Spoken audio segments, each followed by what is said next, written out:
마태복음 이제 4장은 광야에서 예수님이 시험을 받으시고 제자들을 이제 부르시는 이야기를 소개해 주는데요.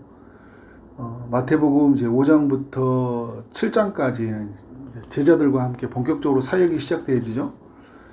산에 올라가셔서 제자들에게 말씀을 이제 가르치는 산상수훈이라고 합니다. 어제까지 살펴본 말씀처럼 예수님이 말씀을 가르쳐 주셔요.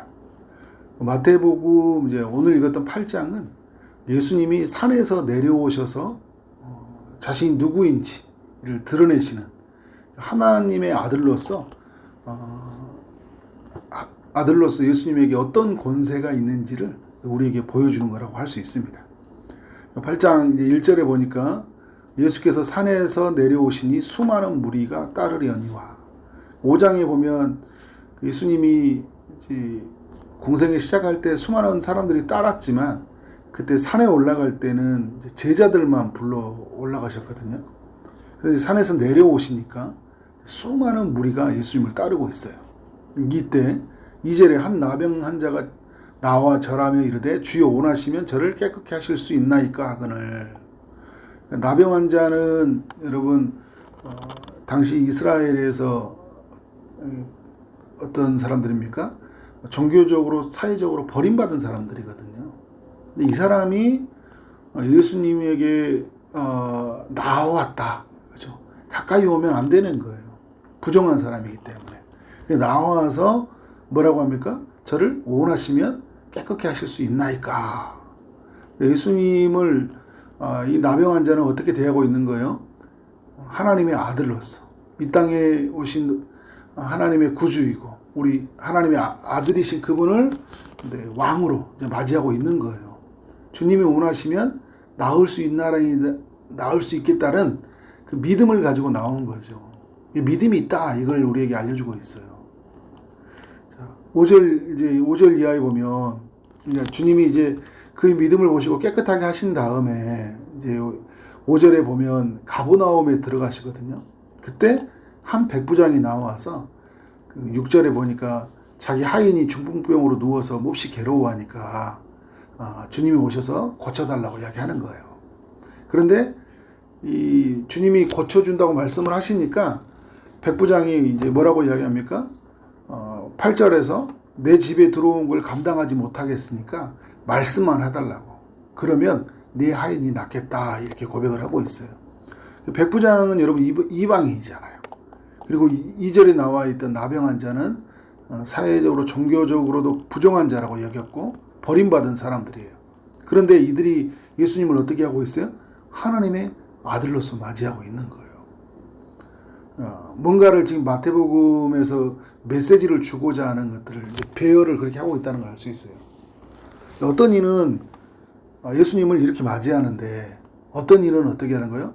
예수님을 온전히 이렇게 맞이하지 못하는 모습들이 있다, 이걸 말해주려고 하는 거죠. 이 로마의 백부장, 이방인이었던 그도 예수님에게는 권세가 있다는 걸 알아요. 어떤 권세요? 말씀만 하면 내 하인이 낫겠다라는 걸 알고 있는 거죠. 여러분, 우리가 이렇게 신앙생활을 오래 하는 것 같지만요, 이렇게 신앙생활을 오래 하는 것 같았지만 굉장히 그 지성 안에서 하나님을 갇혀 놓을 수 있거든요. 어떤 문제가 생기면 주님에게 나아가지 않고 어떻게 하는 거예요? 다른 것으로 찾는 우리의 모습들이 있어요. 그런데 우리가 연약하다고 하는 사람들을 보면 자기가 연약하기 때문에 누구를 찾습니까? 주님을 찾아요. 그래서 어떻게 해요? 주님이 고치실 수 있다는 믿음을 가져요. 이방인이라면 여러분, 이 사람에게는 하나님의 아들에 관한 지식이 얼마나 부족하겠어요. 이스라엘에 비한다면, 제자들에 비한다면 아주 좁은 협소한 작은 지식을 가지고 예수님을 대하겠죠. 그런데 자기가 볼 때 예수님은 어떻게 하는 거예요? 말씀만 하면 고쳐줄 수 있는 분이다라는 걸 믿고 있는 거예요.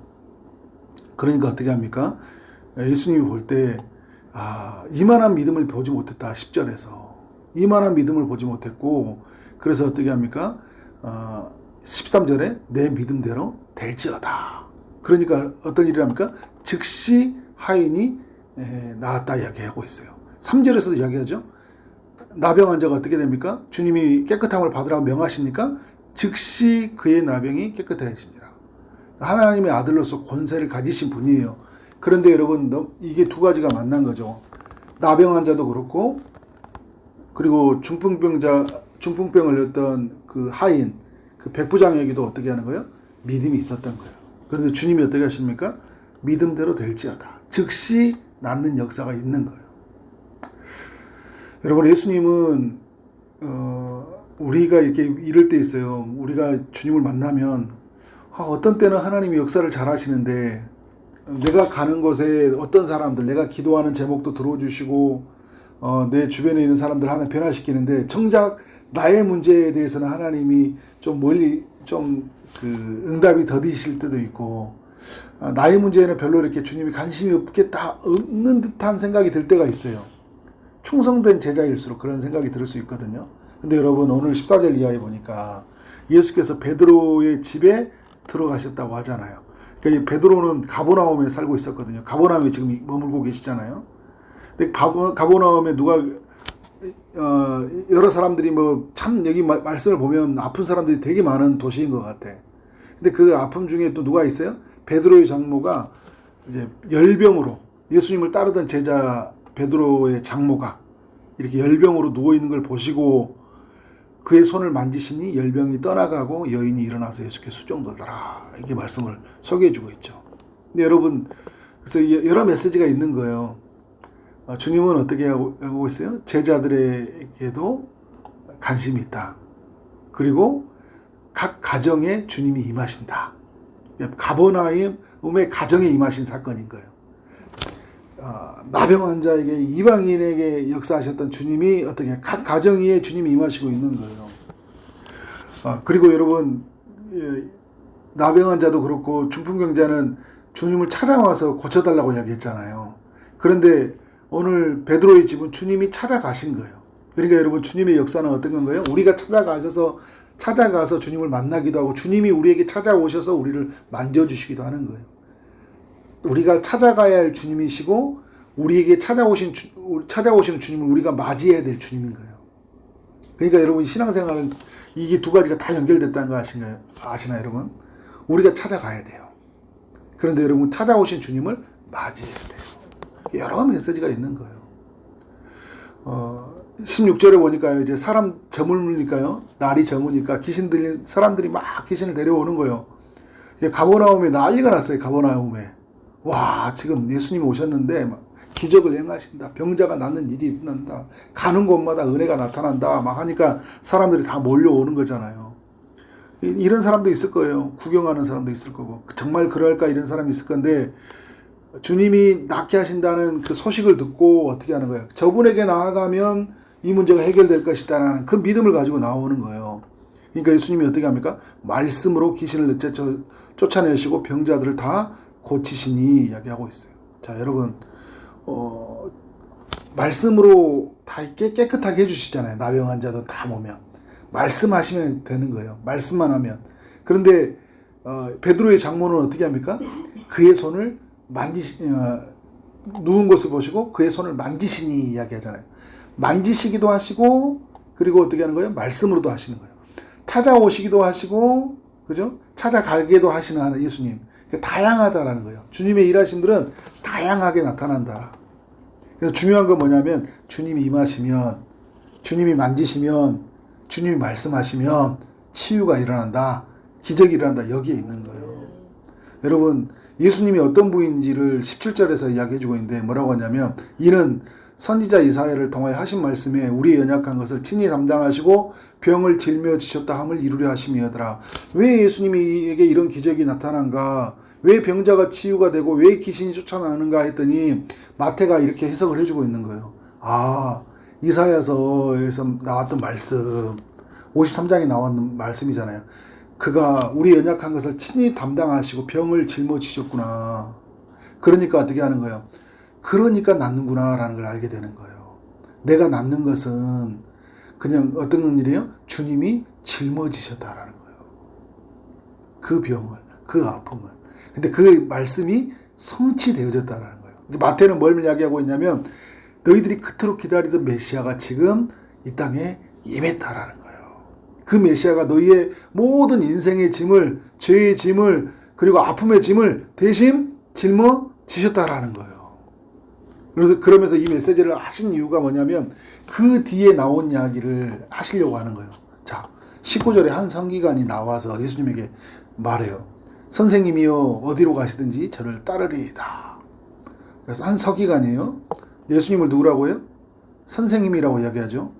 뒤에 귀신 들린 이야기 나오는데 더러운 귀신은 예수님을 향해서 하나님의 아들이라고 하는데 이 사람은 선생님이요 라고 이야기해요. 이 사람의 이야기는 어떤 메시지를 주고 있냐면 예수님을 다 알지 못한다. 누구인지. 그리고 예수님이 가는 길을 알지 못하는 사람이야. 뭐라고 하냐면 이 사람이 19절에서 어디든지 저는 어떻게 하는 거예요? 따르리이다. 지금 당신이 기적을 행하는 거 보니까 어떻게 하는 거예요? 당신은 보통 사람이 아니에요. 그래서 나는 당신을 따라가겠다라는 거예요.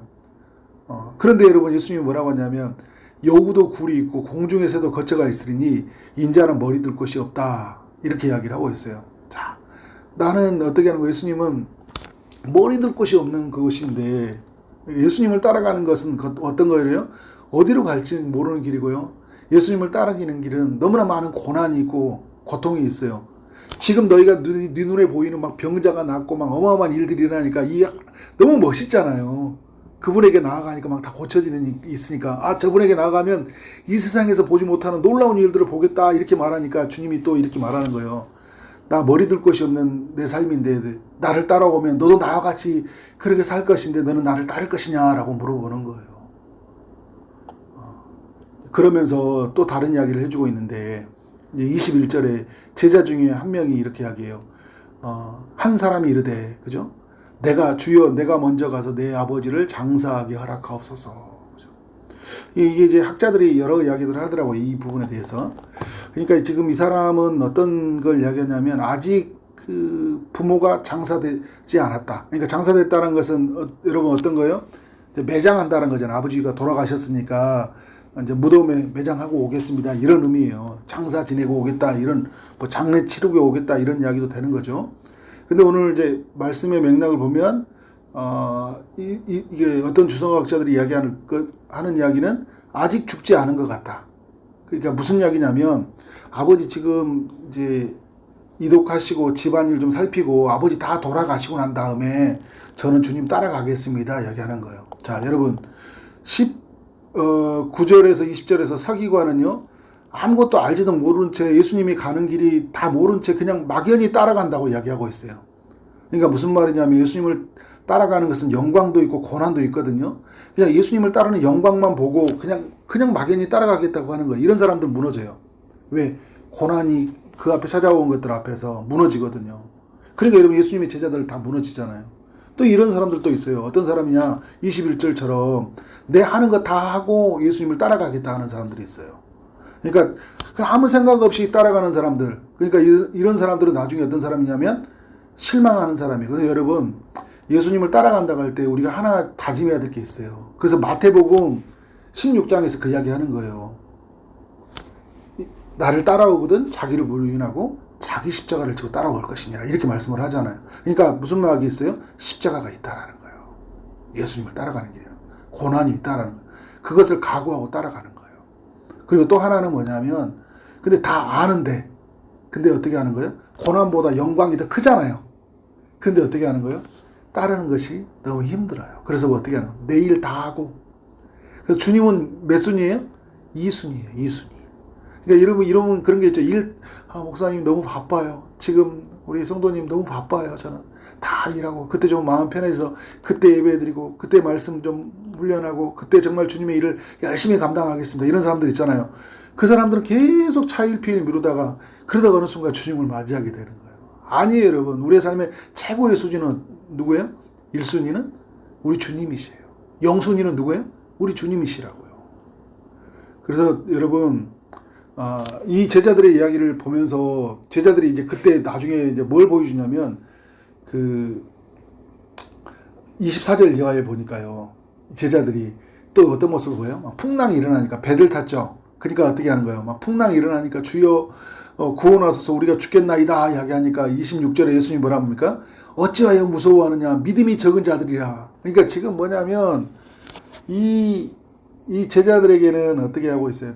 그러니까 예수님을 다 알지 못하는, 예수님에 대해서 온전한 믿음으로 반응하지 못하는 모습들이 있어요. 근데 이의 말씀을 보면 백부장도 그렇고 그리고 나병 환자도 그렇고 주님이 일하신 들을 통해서 누구를 보여주고 있는 거예요? 그 권세를 통해서 야, 이분은 하나님의 아들이다. 근데 그 정점을 찍는 이야기가요.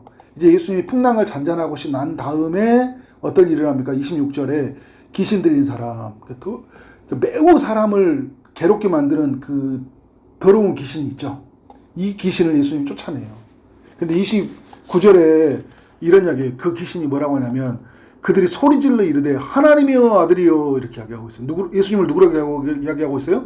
하나님의 아들이여 이야기하고 있어요. 우리가 당신과 무슨 상관이 있나이까? 때가 이르기 전에 우리를 괴롭게 하려고 여기 오셨나이까? 예수님을 하나님의 아들로 보고 있고요. 그가 오시면 우리가 여기가 머물 곳이 아니라 쫓겨난다는 걸 다 알고 있는 거예요. 귀신도 알고, 그러니까 여러분 이런 거예요. 귀신도 알고 사회적으로 종교적으로 버림받은 나병 환자도 알고 이방인 백부장도 아는데, 그죠?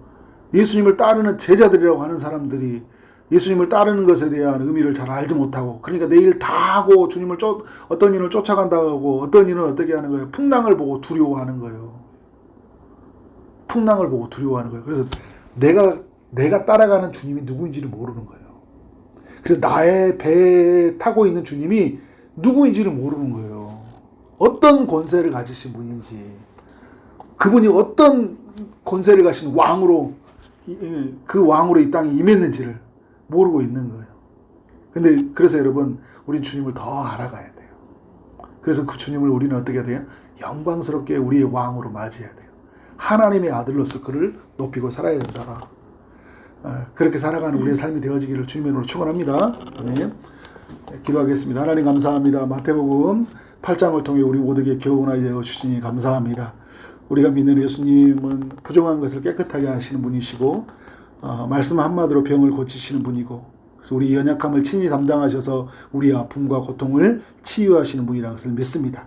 풍랑을 잠잠하게 하시고 더러운 귀신을 쫓아내시는 권세의 주님이심을 믿습니다. 하느님의 아들로서 이 땅에 오신 그 예수 그리스도를 구주로 믿고 그 아들과 함께 사는 영광, 그 아들을 따라가는 그 고난이 있지만 주님이 주신 은혜가 너무 커서 하나님 기꺼이 주님을 따라가는 우리의 삶의 최고의 1순위가 주님이라고 고백하며, 그렇게 오늘 또 주님과 함께 걸어가는 우리 모두를 주님께서 축복하시고 주님께서 은혜를 베풀어 주실 줄 믿습니다. 예수님 이름으로 기도를 쌓옵나이다. 아멘.